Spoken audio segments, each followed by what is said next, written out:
শিল্পী সুলতানকে ভালোবেসে গঞ্জিকা আর ড্রয়িং খাতা কিনে দিয়েছিলেন তার আমৃত্যু পরম বন্ধু অধ্যাপক আবুল কাশেম জোয়ারদার। ১৯৫১ সালের প্রথম দিকের কথা।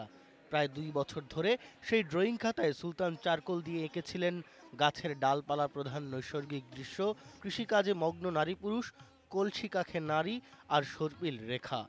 গাঁজা কিনে দিলেই তুমি খুশি, কাজে যে কোনো লোক ছবি এঁকে নিয়ে যাচ্ছি বলে যে আকাশটাকে চিলমির মধ্যে ধরে আকাশটা ধরা যায় কসমিক। ১৯৫১ সনে খাতা কিনে দিয়েছিলাম, তোমার তো হারিয়ে যায়, এর মধ্যে সব বিবদ্ধতা।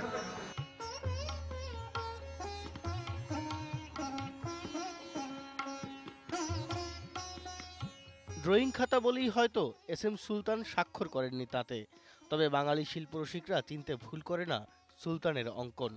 খাতাটি আবুল কাশেম জোয়ারদারের কাছেই ছিল দীর্ঘ ৬১ বছর, শোবার ঘরে বইয়ের স্তূপের আড়ালে জরাজীর্ণ অবস্থায়। সেই খাতায় সুলতানের অঙ্কিত রেখাচিত্র ও কয়েকটি জল রঙের চিত্রকর্ম প্রথমবারের মতো দেখার সুযোগ করে দিয়েছে বেঙ্গল শিল্পালয়। তার এতগুলো কাজ একসাথে, যেটা আজ পর্যন্ত কেউ দেখেনি, ড্রয়িংগুলো, এবং এই কাজগুলো খুবই বলিষ্ঠ। বিশেষ করে এখন প্রজন্মে যারা শিল্পী আছে, তরুণ যারা, শিক্ষার্থী যারা আছে, তাদের জন্য কিন্তু এই প্রদর্শনীটা তাদের খুব একটা উপকারে আসবে।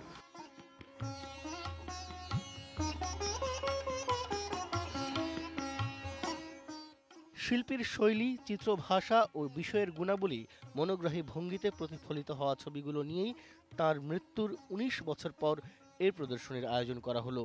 ১৯৯৪ সালে মৃত্যুবরণ করেন বাংলাদেশের চিত্রকলার অন্যতম পুরোধা শিল্পী এস.এম. সুলতান।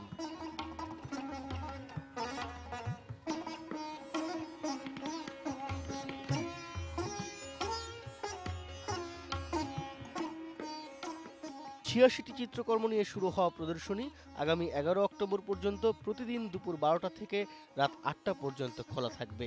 গণমানুষের শিল্পী সুলতানের এই ড্রয়িংগুলো এই সময়ের মধ্যে যে কেউ দেখতে পারবেন বিনামূল্যে। শিমুল সালাহুদ্দিন, ইন্ডিপেন্ডেন্ট নিউজ।